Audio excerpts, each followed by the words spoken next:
माध्य हो गया, माध्य का हो गई, बहुलक हो गया।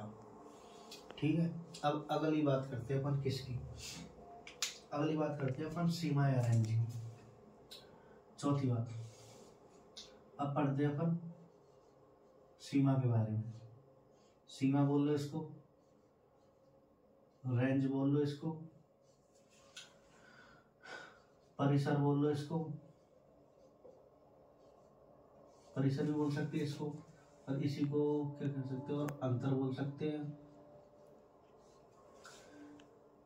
सीमा, रेंज, परिसर, अंतर। ठीक है, ये क्या होता है इसके बारे में थोड़ा सा जान लो आप।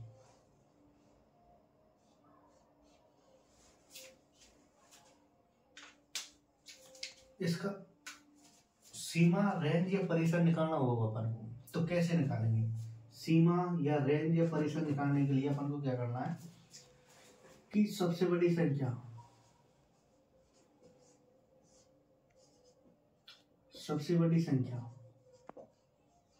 सबसे बड़ी संख्या, जो संख्या सबसे बड़ी दे रखी हो, सबसे बड़ी संख्या में से क्या घटा देंगे? सबसे छोटी संख्या, सबसे छोटी संख्या। सीमा या रेंज निकालने के लिए कुछ नहीं करना। सीमा या रेंज निकालने के लिए बस इतना करना है कि जो भी सबसे बड़ी संख्या दे रखी हो उसमें से सबसे छोटी संख्या, सबसे बड़ी संख्या में से सबसे छोटी संख्या घटा देंगे, सीमा या रेंज या परिसर अंतर निकल जाएगा। ठीक है, इसमें कुछ नहीं करना, इतना है। और अगली बात करते हैं अपन किसकी, अब बात आती है अपन किसकी, मोस्ट इंपॉर्टेंट, माध्य विचलन। माध्य विचलन, माध्य विचलन बोल लो या फिर औसत विचलन बोल लो। औसत विचलन ये क्या होता है?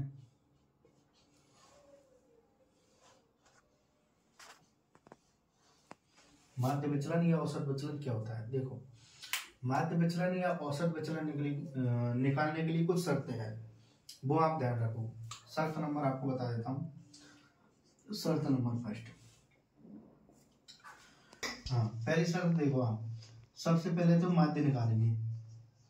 जो भी डाटा दे रखा है उसका सबसे पहले माध्य निकालेंगे। सबसे पहले क्या निकालेंगे? माध्य निकालेंगे। सबसे पहले माध्य निकालेंगे। उसके बाद शर्त नंबर 2, जो माध्य निकला है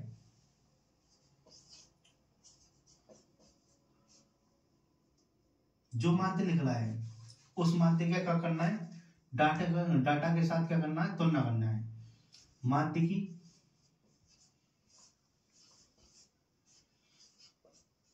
डाटा के साथ तुलना बोल दो या अंतर बोल दो, तुलना करनी है या अंतर करना है? ठीक, अंतर लेना है, तुलना करना है। ठीक, सबसे पहले माध्य ज्ञात करेंगे, उसके बाद माध्य की डाटा के साथ तुलना करेंगे। तुलना करने के बाद तीसरी शर्त यह है, तुलना के बाद जो डाटा आया है, तुलना के बाद जो डाटा आया है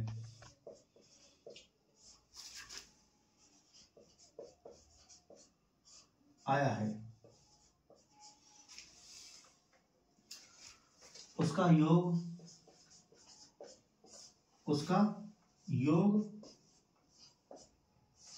करके संख्या का भाग देंगे।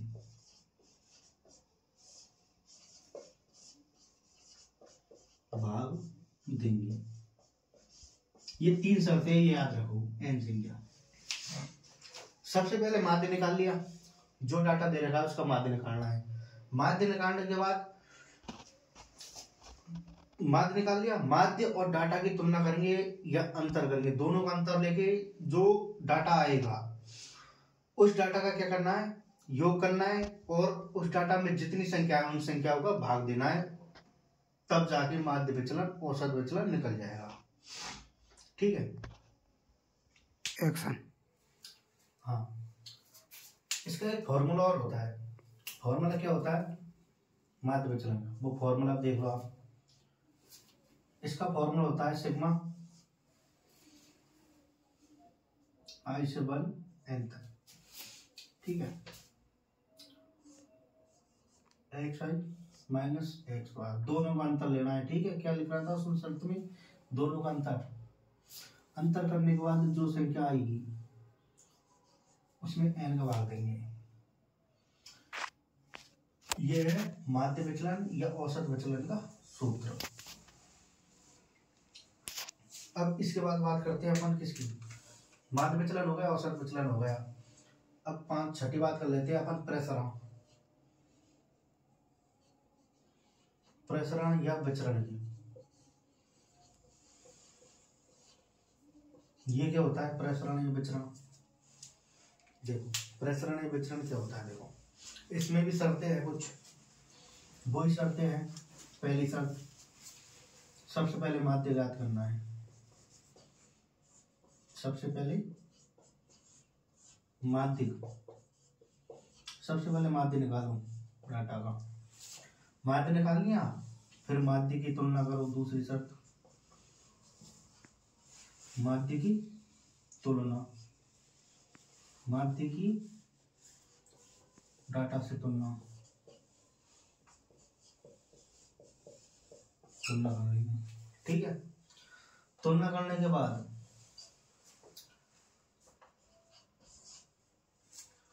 सबसे पहले माध्य निकाल लिया, माध्य की डाटा से तुलना कर ली, और जो डाटा आया है, जो डाटा तुलना करने के बाद जो डाटा आया है उनके वर्गों का योग करना है। क्या करना है? वर्गों का योग करके n संख्या को भाग देना है। जितनी भी संख्या, उन संख्याओं को क्या देना है? भाग देना है। क्या भाग देना है? ठीक है, अब देखो माध्य विचलन में तो क्या हो रहा था? माध्य विचलन में अपन ये कंडीशन फॉलो कर रहे थे। सबसे पहले माध्य निकाल रहे थे, इसमें भी सबसे पहले माध्य निकालेंगे। उसके बाद उसकी दूसरी कंडीशन क्या थी कि माध्य की डाटा से तुलना करेंगे, जो डाटा दिया गया उसकी और माध्य की दोनों की तुलना करेंगे। तुलना मतलब अंतर करेंगे दोनों का अंतर करने के बाद दोनों शर्तें समान है। इसमें भी दोनों शर्त इसकी और दोनों शर्त इसकी, दोनों समान है। उसके बाद क्या था कि जो डाटा आया है दोनों का, जो डाटा और माध्य की जब अपन तुलना करेंगे, उसके बाद जो डाटा आया है उन डाटा का क्या करना है? जो भी डाटा आया है उनके वर्गों का योग करना है, और योग करने के बाद जितनी भी संख्या है उन संख्याओं का भाग देना है। किसमें? प्रसरण और विचरण में। जबकि माध्य विचलन में क्या कर रहे थे अपन? माध्य की तुलना के बाद जो डाटा आ रहा था तो उनका डायरेक्ट योग करके संख्याओं का भाग दे रहे थे।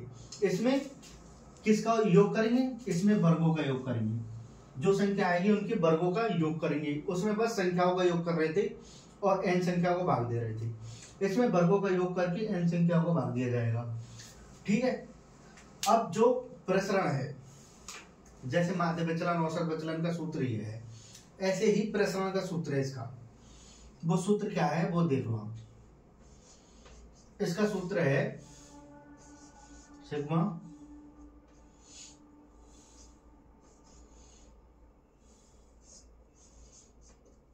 माइनस एक्स बार, दोनों का अंतर ले लेंगे। उसके बाद इनका क्या कर देंगे? वर्ग। इसका कर देंगे वर्ग और दे देंगे किसका? n संख्याओं का भाग दे देंगे। ठीक है, ये प्रसरण या विचरण का सूत्र हो गया ये वाला। ये देख लो, ये प्रसरण और विचरण का सूत्र है, जबकि ये माध्य विचलन या औसत विचलन का सूत्र है। इसमें कुछ अंतर नहीं है, दोनों सेम लग रहे होंगे आपको, सेम ही है। लेकिन इसमें सिर्फ जो डाटा मिल रहा था उसका योग कर रहे थे, इसमें जो डाटा मिलेगा दोनों का अंतर या तुलना करने के बाद उसका वर्ग करेंगे, वर्ग करके योग करेंगे। इसमें n का भाग देंगे, उसमें n का भाग देंगे, लेकिन उसमें सिर्फ जोड़ रहे थे, इसमें वर्गों का योग करेंगे। ठीक है, ये प्रश्न आपका समाप्त। एक्शन। ये सवाल है जैसे 3 4 5 जो संख्या दे रखी, डाटा दे रखा है, इसका क्या करना है, अपन को माध्य विचलन ज्ञात करना है। तो माध्य विचलन की आपको शर्तें बताई कि मैंने, वो शर्तें देखो आप। सबसे पहले तो सॉल्व, पहली शर्त क्या बताई थी, जो डाटा दे रखा है उसका माध्य ज्ञात करो। तो सबसे पहले भाई अपन माध्य ज्ञात करेंगे। क्या करेंगे, माध्य ज्ञात। अब माध्य कैसे निकालेंगे अपन, योग बटे संख्या। अब इनका योग कर लो आप। योग कैसे करना, देखो 3 4 7 5 12 17, 17 और 8 कितना हुआ, 25, 25 और 9 ये हो गया 34, 34 और 9 ये हो गया 43, 43 और 9, 43 और 9 हो जाएंगे अपन के 52, 52 55 65 65 70 80, 80 हो गया इनका योग। 1 2 3 4 5 6 7 8 9 10 कितनी संख्या है, 10। माध्य कैसे निकालते हैं, योग बटे संख्या। तो इसका माध्य क्या आ गया, 8 आ गया। क्या आ गया, 8 आ गया। दूसरी शर्त क्या थी, पहली शर्त थी तो थी ये कि माध्य निकालना है। दूसरी शर्त क्या थी, दूसरी शर्त ये थी कि जो माध्य निकला है उस माध्य की और डाटा की क्या करना है, तुलना करना है। माध्य और डाटा की तुलना करनी है। तो करो भाई माध्य और डाटा की तुलना। तुलना मतलब होता है दोनों का अंतर लेना है, इनका प्रत्येक संख्या से अंतर लो भाई। माध्य विचलन निकालने के लिए माध्य विचलन बराबर, देखो अब इनकी तुलना करो। 8 और 3 कितने का अंतर है दोनों में, 5 का। ठीक, प्लस करना हो। 4 और 8 में कितने का अंतर है, 4 का। और 5 और 8 में कितने का अंतर है, 3 का। और इस 5 और इस 8 में कितने का अंतर है, 3 का। 8 में और 8 में कितने का अंतर है, 0 का। प्लस 9 और 8 में कितने का अंतर है, 1 का। फिर 9 और 8 में कितने का अंतर है, 1 का। फिर 9 और 8 में कितने का अंतर है, 1 का। और 8 और 13 में कितने का अंतर है, 5 का। और 15 और 8 में कितने का अंतर है, 7 का। ठीक है, ये हो गई तुलना। तुलना मतलब इसका सारी संख्याओं से अंतर लेना है। फिर माध्य विचलन निकालने के लिए दोनों का योग करना है। योग करने के बाद जितनी संख्या कितनी, संख्या तो हमने 10 ही है, तो 10 का भाग दे देंगे। क्या दे देंगे, 10 का भाग। अब इनका योग कर लो आप। 5 4 9 9 12 12 और 3 15 15 16 17 18 18 और 5 23 और 7 30 30 अपॉन में 10 बराबर 3। ये क्या आ गया, 3 आ गया माध्य विचलन। ठीक है, इसी सवाल से सेम प्रोसेस किसकी है, प्रसरण की, प्रसरण या विचरण की। अब भाई अपन से पूछ ले कि ये डाटा दे रखा है, इसमें प्रचरण या विचरण ज्ञात कीजिए, तो कैसे ज्ञात करोगे, वो भी सीख लो इसी सवाल से। प्रसरण या विचरण वो कैसे निकालेंगे, अब देखो वो निकालोगे आप। तुलना करनी है। ठीक, तुलना करने के बाद क्या कर, इसमें तो डायरेक्ट ही योग कर दिया अपन ने, लेकिन प्रसरण में योग नहीं करना। इसमें क्या करना है, वर्गों का, जो संख्या आ रही है उनके वर्गों का योग करना है। जैसे 5 आया था तो 5 का स्क्वायर करो। ठीक, 4 का स्क्वायर करो, 3 का स्क्वायर करो, 3 का स्क्वायर 0 का तो 0 रहने दो, 1 का स्क्वायर 1 स्क्वायर कर दो। चलो स्क्वायर स्क्वायर 5 का स्क्वायर प्लस 7 का स्क्वायर। संख्या कितनी है अपन की, वही 10 संख्या है। अब इनका स्क्वायर देख लो आप। 5 का स्क्वायर हो गया 25, 4 का स्क्वायर हो गया 16, 3 का हो गया 9, 3 का हो गया 9, 0, 1 का 1 प्लस 1 2 बार 1 5 का 25 प्लस 49 अपॉन में 10। अब इनको योग कर लो। हाँ, अब इनका योग कर लो। आप योग करना है, देखो कैसे करना है योग, डायरेक्ट मतलब जल्दी जल्दी करना है। तो देखो 25 ये दे रहा 25 और 25 ये हो गया 50, 50 49 रे 50 100 और 100 और 10 110 और 110 कितना हो गया 110 111 110 और एक ये बच गया अपना 111 और 9 120 120 और 16 136 कितना आ गया 136 अपॉन में 10 कितना आ जाएगा 13.6। ये क्या लिखा जाएगा प्रसरण या विचरण। अब देखो एक सवाल में अपना माध्य विचरण निकालना सीख गया, प्रसरण और विचरण सीख गए अपन निकालना। कुछ नहीं करना, माध्य विचलन में तो डायरेक्ट जोड़ना है और प्रसरण या विचरण में स्क्वायर करके जोड़ना है, ठीक है, और संख्या भाग देना है, ऐसे निकालना है ये।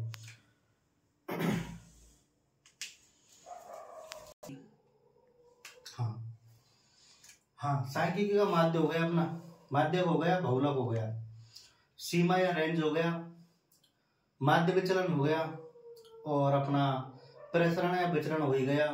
अब एक लास्ट और बच रहा है अपना, लास्ट पॉइंट है, वो लास्ट पॉइंट है अपना क्या, वो है अपना मानक विचलन। क्या मानक विचलन, मानक विचलन सांख्यिकी का लास्ट पॉइंट है मानक विचलन। इसके बाद सांख्यिकी खत्म, मानक विचलन। अब भाई मानक विचलन क्या होता है, अपन ने माध्य विचलन निकालना सीख लिया, प्रसरण निकालना सीख लिया, तो माध्य विचलन में कुछ नहीं करना। जब भी माध्य विचलन का क्वेश्चन आए तो इसका एक ही फॉर्मूला है, वो याद रखना आप। तो बस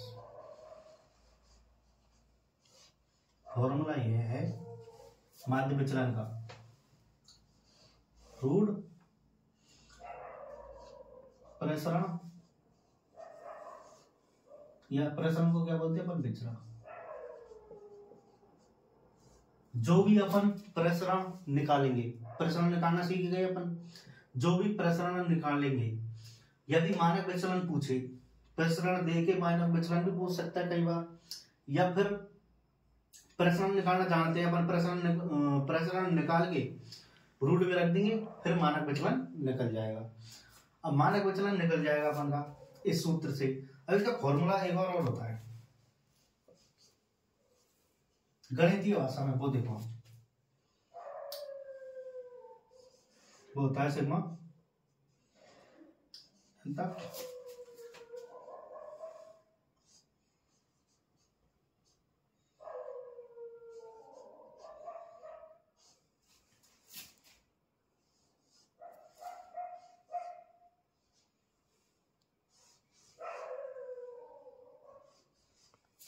बॉल में एन, ये क्या है, इस पे रूट आ जाएगा।